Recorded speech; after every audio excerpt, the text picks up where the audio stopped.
really like using 2 squares and 1 rectangle to make each flying geese. One of the great things is that you can easily figure out how to make flying geese of different sizes. And if you don't want to spend the time figuring out what size rectangles and squares to use, you can download our flying geese chart and just start sewing.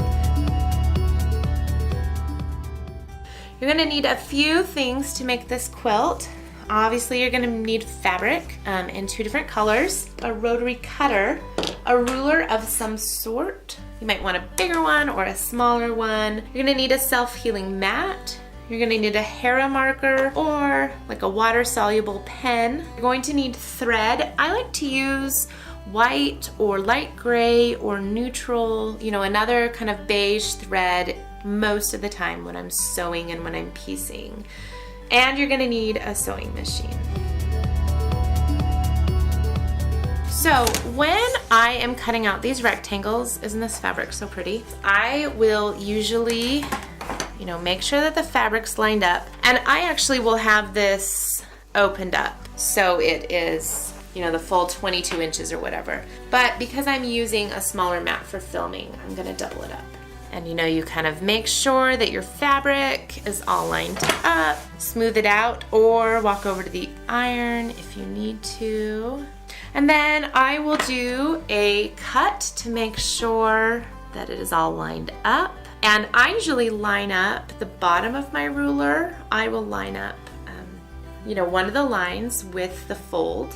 You just do one continuous cut. And then since we want pieces that are 3.5 by 6.5 inches, depending on how the fabric is oriented, I will either do a 6.5 inch strip and cut it this way after, or I will do a 3.5 inch strip and then, subcut.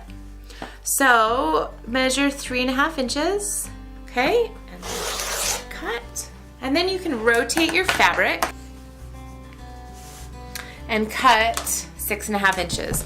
This is called subcutting, and it's a whole lot easier to cut strips and then make them smaller than it is to cut 3.5 by 6.5 inch rectangles. Now, I'm a little silly. If it's longer, if the piece is larger than 5 inches, I usually count 1, 2, 3, 4, 5, 6.5, because if I don't, more often than not, I will mess it up.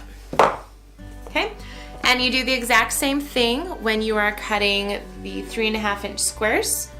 The Sugar House quilt has 20 different flying geese. And so when I'm making a lot of flying geese, I do each batch in a step. I'm gonna cut out all of my rectangles at the same time. I'm gonna cut out all of my squares at the same time. Then I'm gonna draw all the diagonal lines at the same time. All right, so let's talk about making flying geese for this quilt. There are a few blocks that are kind of foundational for quilting. One is a half square triangle, one is just, a square and rectangles. And you can use these different shapes to make almost any design imaginable. This fabric is gleaned by Carolyn Friedlander, and I'm so happy that Robert Kaufman sent us some to make this Sugar House quilt. I've already cut the pieces to make a 3.5 by 6.5 unfinished flying geese. I always want to say flying goose. You need to cut one rectangle that is 3.5 by 6.5 inches, and you need to cut 2 squares that are both 3.5 inches.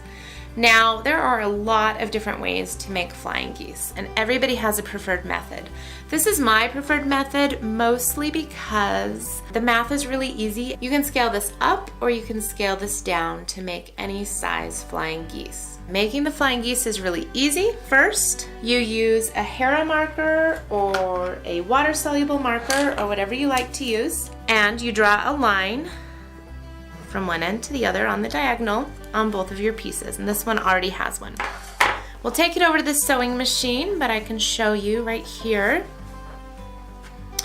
You place the fabric down right sides together.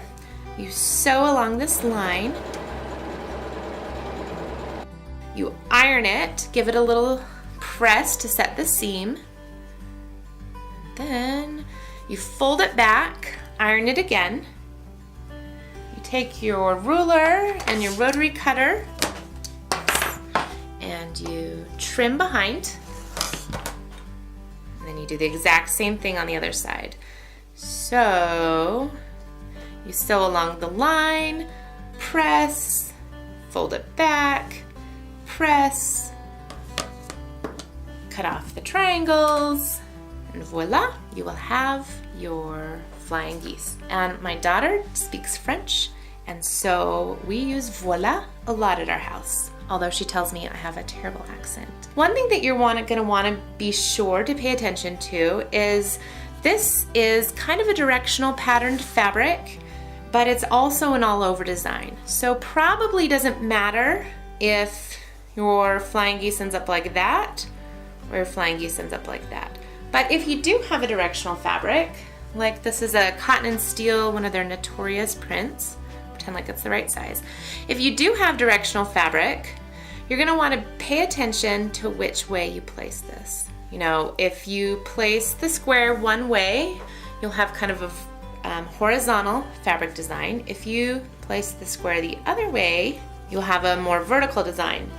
And maybe you aren't that particular and you don't really mind if you have some of your prints going this way and some of them going this way, and that's fine as well. It's just something to be aware of when you are both cutting out and sewing with directional prints.